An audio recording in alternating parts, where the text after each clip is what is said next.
ನಾವು ಪಾಪಿಗಳು ಒಪ್ಪಿಕೊಳ್ತೇವೆ. ಈ ನನಗೆ ರಕ್ಷಕರು ನಮ್ಮ ರಕ್ಷಕರಿಗೆ ಒಪ್ಪಿಕೊಳ್ತೇವೆ.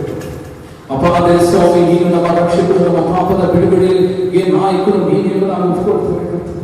ನಿನ್ನ ಸನ್ನಿಧಾನದ ಅಪರಾಧ ಸ್ವಾಮಿ ನಮ್ಮ ಹೃದಯಗಳ ಮೇಲೆ ಒಪ್ಪಿಸಿಕೊಳ್ತೇವೆ. ಅಪರಾಧ ಸ್ವಾಮಿ ನಮ್ಮ ಹೃದಯದ ನಾಯಕನಾಗಿ ನಿನ್ನ ಸನ್ನಿಧಾನದ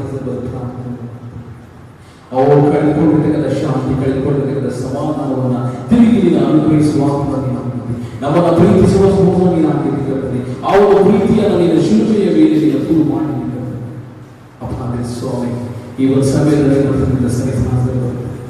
ನನ್ನ ನಾವಿನ ಹಸ್ತಿಗೆ ಉಳಿಸ್ಕೊಳ್ತೇವೆ. ನಮ್ಮ ನಾವಿನ ಹಸ್ತಿಗೆ ಉಳಿಸ್ಕೊಳ್ತೇವೆ. ವಾಕ್ಯವನ್ನು ಕರ್ತನೆ ನಾವು ಹೃದಯದಲ್ಲಿ ಭಕ್ಷಿಸುವ ಪ್ರಕಾರ ಈ ಪಾಪವನ್ನು ಕರ್ತನೆ ನಾವು ಮಾಡದ ಹಾಗೆ ಅಪಾರ ಸ್ವಾಮಿ ಅದನ್ನು ಎದುರಿಸುವಂತಹ ಬಲವನ್ನ ಶಕ್ತಿಯನ್ನು ನಮಗೆ ನಿತ್ಯ ನಿರಂತರವಾಗಿ ನಿಮ್ಮೊಂದಿಗೆ ಸಂಬಂಧವನ್ನು ಇಡುವಂತಹ ಆತ್ಮಿಕದ ಜೀವಿತದ ಕಡೆಗೆ, ಆ ಒಂದು ದಾರಿಯ ಕಡೆಗೆ ನಾವುಗಳು ಹೋಗಲಿಕ್ಕೆ ಸಾಧ್ಯ. I am the way, truth and life ಅಂತ ಹೇಳಿದರೆ ಸ್ವಾಮಿ, ನಾವೇ ಮಾರ್ಗವು ಸತ್ಯವು ಜೀವವಾಗಿರ್ತಕ್ಕಂಥ ದೇವರಿಗಾಗಿರ್ತದೆ. ನಿನ್ನ ಮಾರ್ಗದಲ್ಲಿ ನಡೆಯುವಂತಹ ಮಗಳು ನನ್ನ ಮಾತನೆಯವರಾಗಿ ಒಂದು ದಿನದಲ್ಲಿ ನಾನು ನಿರ್ಧಾರವನ್ನು ಮಾಡ್ತೇನೆ. ಆ ಒಂದು ನೀನು ತೋರಿಸುವಂತಹ ದಾರಿ, ನೀನು ಹೇಳುವಂತಹ ಮಾತನ್ನ ನಾನು ಕೇಳಿ ಅದರ ಪ್ರಕಾರ ನಡೆಯಲಿಕ್ಕೆ ನನಗೆ ಸಹಾಯ ಮಾಡ್ತೇನೆ. ಕರ್ತನಲ್ಲಿ ನಮ್ಮನ್ನು ನಾವು ಸನ್ನಿಧಾನದಲ್ಲಿ ಪ್ರಾರ್ಥನೆ ಮಾಡ್ತೇವೆ. ನಮ್ಮ ಬಹಳ ಪ್ರೀತಿ ಮಾಡಿಕೊಂಡ ಸ್ವಾಮಿ ಕೃಪೆಗಾಗಿ ಸ್ತೋತ್ರ.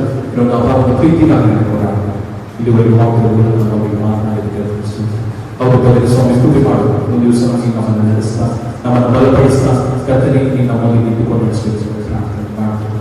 ವಾಕ್ಯದಲ್ಲಿ ಹೆಚ್ಚಾಗಿ ನಿನ್ನನ್ನು ಕರ್ತನೆ ನಾನು ನಿನ್ನ ಮನಸ್ಸನ್ನು ಗಮನಿಸಿದ ಹಾಗೆ, ನಾನು ಪಾಪವನ್ನು ಮಾಡುವ ಹಾಗೆ ಅಪಾದ ಸ್ವಾಮಿ ನೀನು ತೋರಿಸಿದ ಪ್ರೀತಿ ನಾನು ಗ್ರಹಿಸಿಕೊಂಡು ನಿನ್ನ ಸನ್ನಿಧಾನದಲ್ಲಿ ನಡೆಯುವುದು ಬೇಡ್ಕೊಂಡು ನನ್ನ ಮಾತೆಗೆಸ್ಕೊಳ್ತಾನೆ. ಒಬ್ಬನೇ ಯೋಚಿಸುವ ಪ್ರಾಣಗಳ ಜ್ಞಾಪನೆಯನ್ನು ನನ್ನ ಪ್ರಭುಗಳು ರಕ್ಷಿಸುವಂತ ಅದರಿಂದ ಯೇಸು ಪಾಠಗಳು ಸ್ವಾಮಿ.